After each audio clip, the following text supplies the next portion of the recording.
Hi! Welcome back to my channel. Hello mga katep-tep!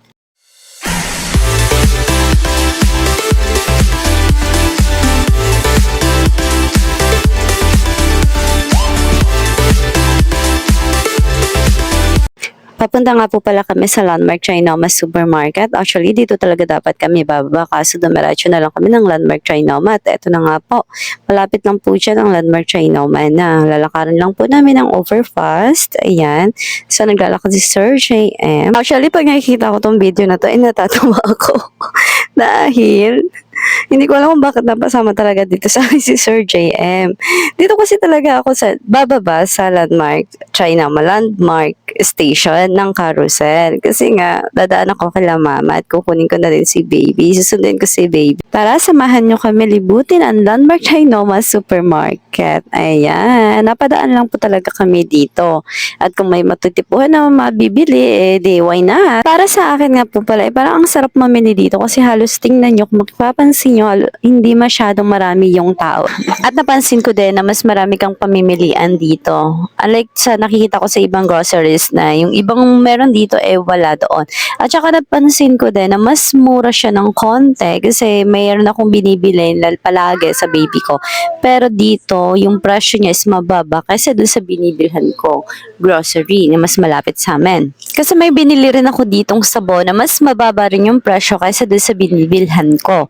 And anyway, hindi ko na-compare lahat ng presyo kasi hindi ko din naman alam na yung ibang presyo is baka mas mataas dito. Dun sa other groceries naman is mas mababa. So, yun napansin ko lang kasi yung among lagi kong binibili is mas mura dito unlike dun sa mga binibilhan kong groceries. At ayun nga, napabili nga po ako ng tinapay dito. Anyway, yung tinapay na nabili ko is first time ko lang din makita kung ano nga ba yung pangalan nun. Ano nga ba yung pangalan nun? Ano ba yung brand na yon? Ayun. At ayan, dumako naman tayo sa ibang area. Grabe, nakaka-amaze yung mga displays nila. Kasi nga parang sobrang clean. Sobrang clean. Ayan, sobrang naka-arrange talaga. Nakasalansan ng maayos. Grabe, no? Ayan. Anyway, tingin-tingin lang talaga po kami Sir JM. Sightseeing lamang.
Sa dami ko ang drinks na tiningnan, wala naman po akong nabili.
At ayun nga, natapos na rin naming lubutin ang lahat. Ayan, so babayad na tayo, punta tayo ng cashier.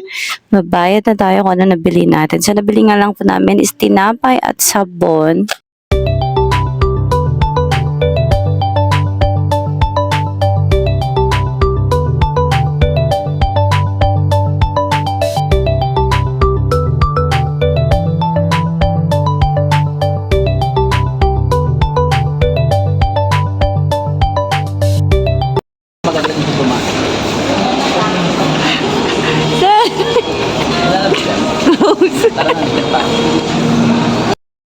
Tawang-tawa nga po ako dito. Tawang-tawa kasi feeling ko na bad trip si Sir JM kasi nga yung daanan papunta mas mapapadali ka napalayo kasi sarado po kasi may inaayos doon.